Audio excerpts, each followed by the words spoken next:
Are you still waiting for someone who will never come back? Do you wonder why this person no longer seeks you out, despite everything you experienced together? In this video, we look at what really happens from the perspective of Jungian psychology when you cling to someone who has long gone. I talk about emotional projections, unconscious bonds, the archetype of the idealized image of love, and how all of this sabotages your healing process. This is not a video trying to convince you to let go. It is a mirror so that you may recognize yourself. If you have ever felt broken inside, this video will not leave you untouched. Watch it until the end. The answer you are looking for lies in your shadow. There is something more painful than being left. And it is not the farewell itself, it is the silence afterwards. That silence that does not announce itself, that does not explain itself. A silence that screams louder than any goodbye. Because if at least someone tells you they are leaving, something within you can prepare for the end. But if they simply stop seeking you, if their presence disappears as if it never meant anything, your soul breaks into invisible pieces, and you ask yourself, why? Why if I gave everything? Why if I was there in their darkest moments? Why if I tore myself apart just so they would be okay?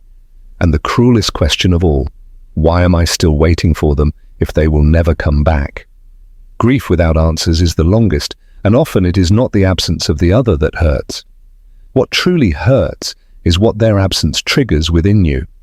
That abandoned place in you, that old wound, that emotional echo that connects with your past. Most people who wait for someone who has long gone are not waiting for that real person.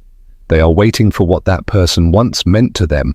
They are waiting for an idealized version that never existed outside their own mind. And this is where one of Carl Jung's most powerful concepts comes into play: projection. When you fall in love, you rarely fall in love with the person as they truly are. You fall in love with what you see in them. And what you see is often not real. It is your unconscious speaking to you. It is your anima or animus that you project onto the other. It is your image of love, your soul image, your wounds that want to be healed from the outside. Do you realize it? You are not waiting for that person. You are waiting for the part of yourself you placed in them to come back. And that will never happen. And now comes the hardest part. Sometimes that person does not reach out because you triggered something in them for which they were not ready. Maybe you were too honest, too real, too emotional, too much of a mirror. Because few people know, when you become a mirror, you force the other to see themselves. And many people cannot bear what they see. Not because you did something wrong, but because you showed them their own wound, their fear of abandonment, their inability to love, their self-deception, their inner fracture. And when someone is not ready to heal, they flee from the one who reminds them of it. This is what Jung calls the process of individuation, the path inward towards one's own shadow, towards what we have repressed all our life. And you, without wanting to, triggered this path in the other person, and because they were not yet ready, they left you. Do you understand now? It was not a lack of love, it was escape. It was not rejection, it was fear. And while you are still waiting, this person is running away. Not because you were too much or too little, but because you touched something they did not even know existed. You touched their shadow. And in the moment when someone touches our shadow, there are two reactions. We face it, or we run away. Many run away, and you keep asking yourself, why don't they come back? Because they can't. Because they do not know how to deal with what you activated in them. Because they do not understand why they felt so seen, so vulnerable, so exposed with you.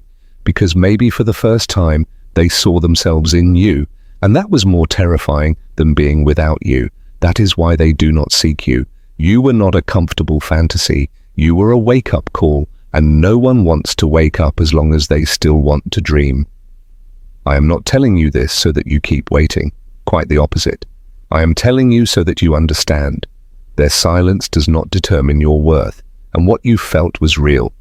But what you expect is an illusion. You do not need them to come back. You need to come back to yourself, to the place within you where you lost yourself, trying to be enough for someone who does not even know themselves yet. Because when you idealize someone, you lose your power. And when you wake up, you take it back. And today this is your first sign, not to close your heart, but to open it in a new direction, because you were not too much. You were exactly right. Only they were not strong enough yet to bear it. Remember this, they did not leave you because of who you are, but because of what you triggered in them. And that is not a reason to dim your light, but a call to raise your consciousness. If you like this video, subscribe to the channel and share it with others. Perhaps somewhere there is someone waiting to understand why they are no longer being sought, and maybe this is exactly the answer they are looking for. It may hurt you to hear this, but it is necessary. What you called love was often not love. It was neediness, lack, disguised as romance. It was an image you created in your mind and projected onto someone you hardly knew in reality. And that is not your fault. We all do this. You did it. And so did the other person. Carl Jung once said, "The meeting of two people is like the contact of two chemical substances. If there is a reaction, both are transformed." But what many do not understand is that this transformation is not always mutual and certainly not always balanced. Sometimes one changes, and the other breaks or leaves. You didn't fall in love with this person, you fell in love with what they embodied for you. With the archetype they activated within you. Maybe it was the savior, maybe the protector, maybe the figure who gave you the validation you never received in childhood, or the reflection of your own abandonment. This is how the unconscious works. It doesn't choose who is good for you, it chooses who embodies your wound. And that's why you still think about this person, even though they hurt you, because you don't miss them. You miss what they triggered in you. Projection is an unconscious mechanism by which we transfer everything we don't want to see or accept in ourselves onto others. This includes not only our shadows, but also our strengths, our desires, but also our fears, and above all, our expectations of salvation. You didn't love this person. You loved how they made you feel, the role they played in your inner world, but did you really know them, their fears, their insecurities, their true limits, or did you only see what you wanted to see? Jung spoke of the anima and animus, the inner archetypes of the feminine and masculine within each of us. When we meet someone who matches our inner projection, we believe we've found our soulmate, but in reality, we've only found a recipient of our fantasy. And this is doomed to fail, because no one can carry the image you place on them forever. That's why they left. That's why they changed. That's why they no longer seek you. Not because they didn't care about you, but because your idealization suffocated them. No one can live long in someone else's projection without breaking or fleeing, and you also can't wait forever for an illusion that was never real. It was a mirror of your unresolved emotional needs. Does it hurt? Yes, deeply. Because when a projection shatters, you don't just lose the person, you lose a part of yourself. The illusion, the story you wanted to tell yourself. But here is the most important thing. This separation is not the end of your story. It is the beginning of your true individuation. The way back to yourself, to who you are without losing yourself in others, to your true self, naked, honest, without fantasies, and without wounds that guide you. You don't need a person who fits your inner lack. You need to become someone who no longer leaves themselves just to fill the emptiness of others. Because if you're still waiting, you're not waiting for them, you're waiting for the feeling your projection gave you. But that feeling didn't come from them.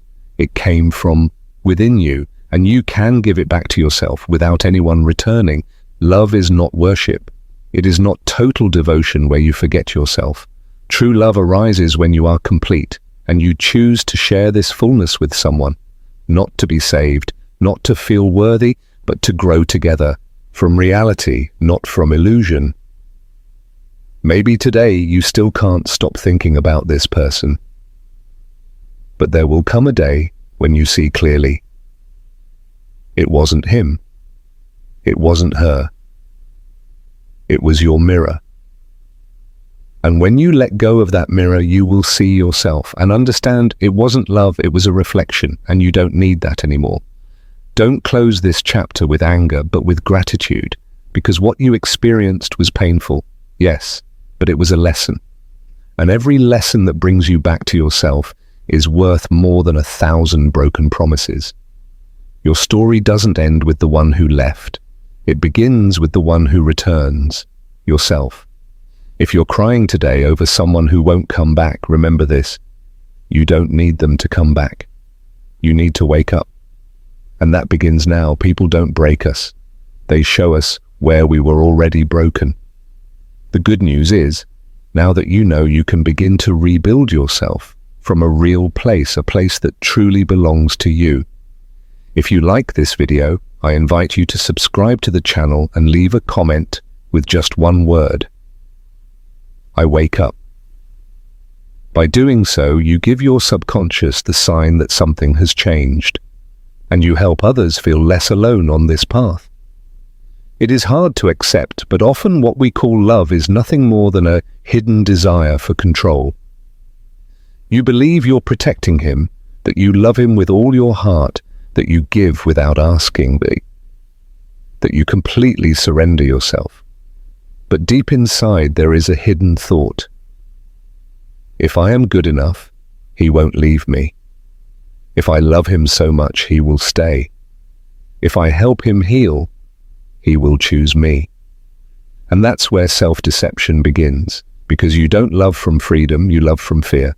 And love born from fear always ends in constriction. The other feels it, even if you never say it. They feel your fear of being abandoned, your longing for validation. And even if they can't put it into words, their body feels it, and they begin to withdraw. Not out of cruelty, not out of lack of love, but because no one can bear the responsibility of being the center of your emotional stability. If you love hoping that the other will complete you, you lose your balance. And although you call it love, you're actually seeking security, certainty, identity. You give the other a burden that is not theirs, to make you feel worthy of existing. And I do not judge you, we all do this. From childhood we learned that love has conditions.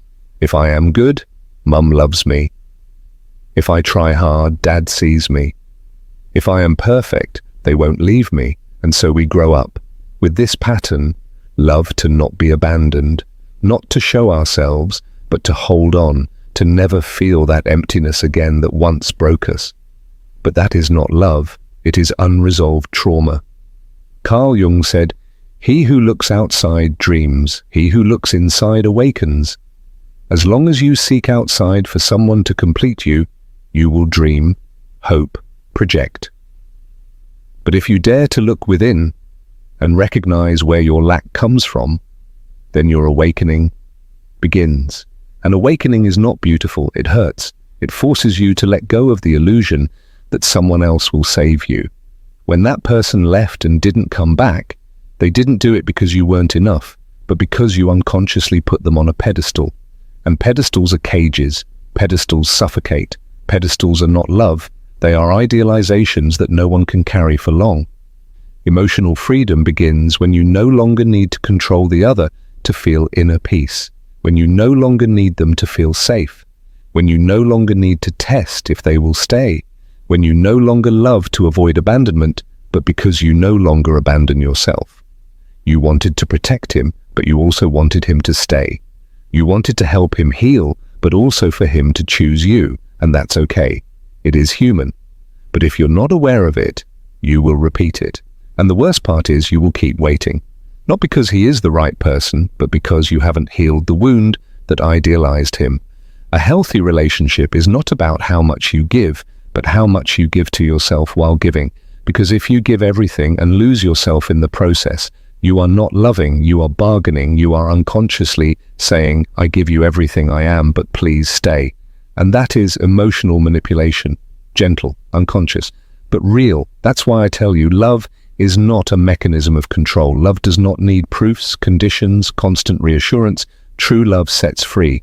And if you were the person who gave too much, who lost yourself to save the other, then maybe you weren't a partner but a therapist, a savior, an idealized version of yourself who believed that in this way you would finally be loved.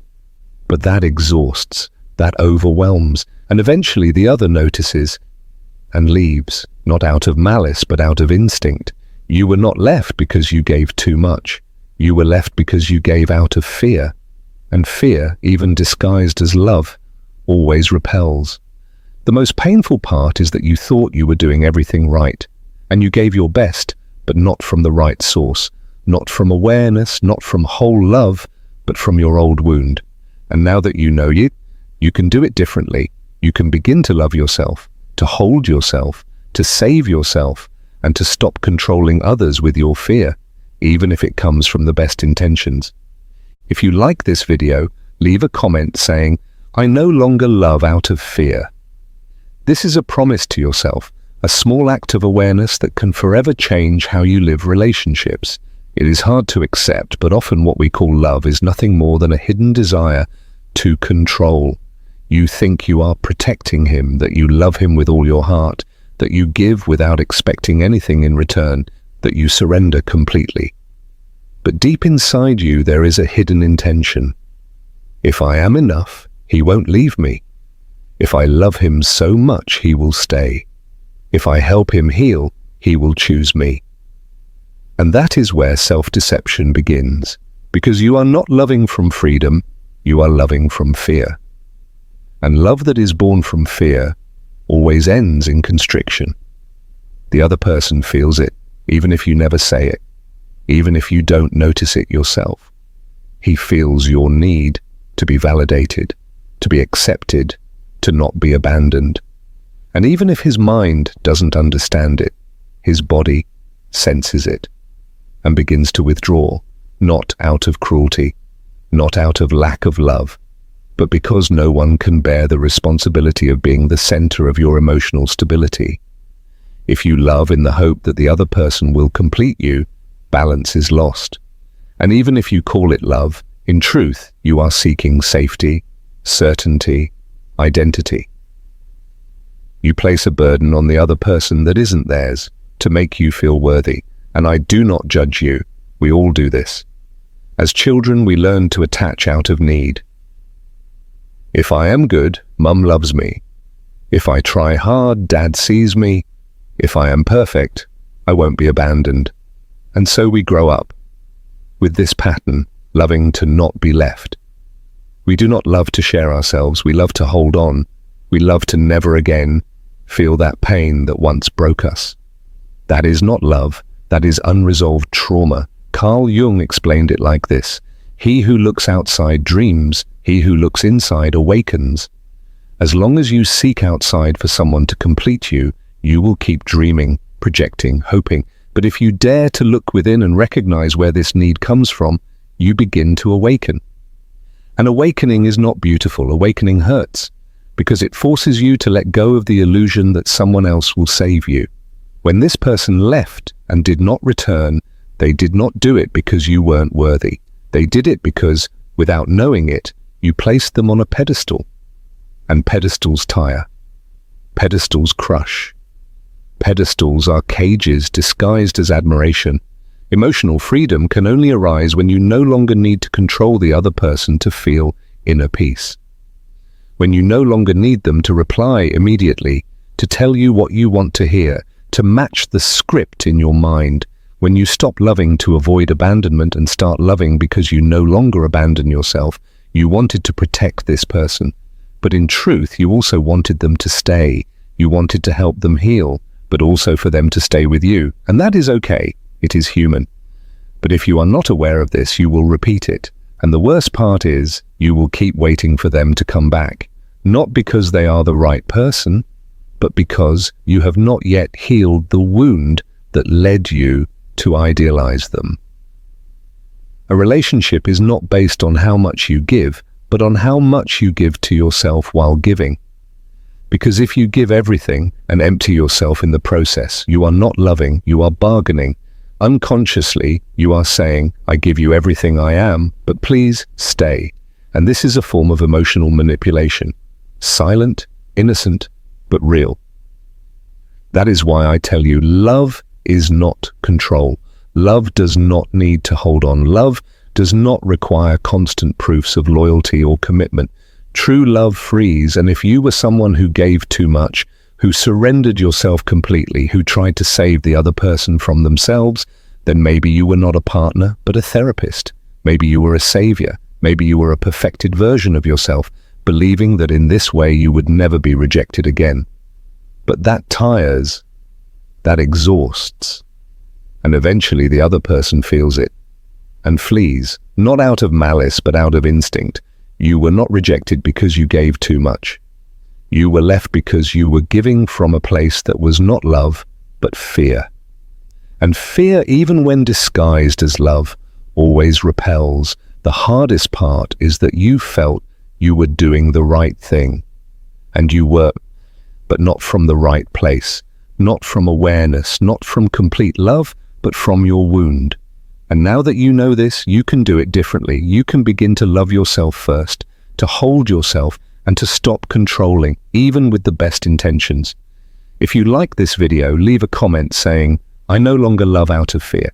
This is a promise to yourself, a small, conscious act that can forever change the way you love. You say you miss him, that you can't stop thinking about him, that you wake up with a knot in your heart, wondering why he didn't come back, why he doesn't write to you, why he was able to forget you so easily. But if you really pause, take a deep breath, and observe yourself honestly, you might discover something completely different. You do not miss him. You miss who you were when you were with him.